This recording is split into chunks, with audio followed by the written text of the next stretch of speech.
Outriders feels like the closest thing to a playable SYFY channel original series.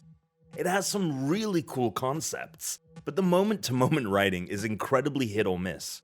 Thankfully, it's some of the most rock-solid third-person shooting I've ever gone hands-on with. And just when you think you've had your fill, new modding systems deeper into the game rejuvenate it. This is a game that nails exactly what it sets out to do, even if what it sets out to do is pretty well-trod territory. Outriders is set on the planet Enoch in the middle of the 22nd century, after humanity has abandoned Earth due to complete societal collapse. The titular Outriders are mercenaries that exit cryosleep before the rest of Earth's survivors to scout their new home. While things seem great at first, a deadly storm known as the Anomaly appears on the scene, decimating most of the Outriders and forcing your character to re-enter cryosleep. When they are awakened 30 years later, they are thrust back into another planet on the brink of collapse, one of the few blessed with powers from the anomaly that is keeping humanity contained to a small section of the planet, the survivors fighting over what little resources and land are available. The voice acting overall is relatively weak, and the writing at times is laughable. The game isn't trying to be highbrow and thought-provoking. It's just trying to be cool, and there are moments where it's extremely cool. The reason to play Outriders is for its gameplay, and that's where it really shines. Whereas a ton of games have tried to cling on to the mid-2000s third-person shooter design, only to show its age, Outriders breathes new life into it. Later on in the game, more advanced weapons and gear offer modifiers to skills and abilities, the tweaking of which make it feel as if your Outrider is truly unique. On top of the gunplay are the Outriders' powers, of which you can pick from 4 different types. The standout for me was the Trickster, whose powers revolve around time.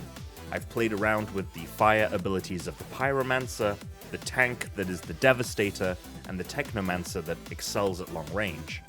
Outriders doesn't hold back its powers from the player either. The timers on them are relatively snappy, and they can be used in a variety of ways. Using the powers in conjunction with one another, as well as in conjunction with the powers of other Outriders in multiplayer, is the meat of the gameplay, and the strategic execution of them will often be the difference between life and death. One of the best aspects of powers is that they can be mixed and matched. You receive 9 abilities over the course of the game, and you can swap any of them out for any other at any time. So even if you don't like an ability, you're not forced to use it. This and other systems like tagging loot to be dismantled and a story timeline to pick what level you wish to play are excellent quality of life flourishes that the game successfully implements. The planet of Enoch, or the sliver of it that you can explore, is far more diverse than I first thought. Within the span of a few hours, you are tasked with exploring a collapsed city, frozen mountains that give way to a massive volcano, and mud-soaked trenches that serve as the setting of a devastating battle. This diversity is also extended to the enemy types: gun-toting henchmen, powerful bosses with abilities gifted to them by the anomaly, and even the native planet's beasts. It's the kind of enemy variety I wish Destiny 2 had after all these years.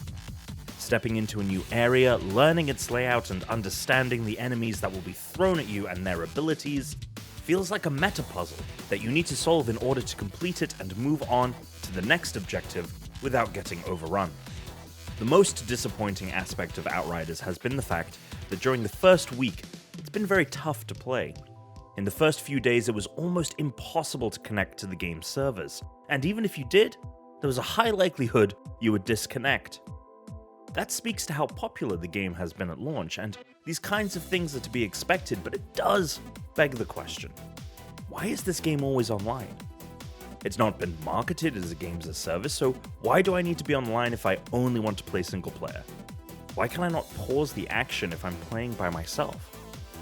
Outriders is unlikely to change this aspect of the game, but it's something that shouldn't have been an issue in the first place. If you're a fan of third-person shooters, Outriders is absolutely worth your time.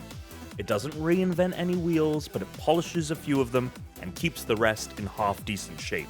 I cannot speak to how long the endgame content might hold me just yet though, so keep eyes on this channel for a second review down the road by subscribing and hitting that bell notification.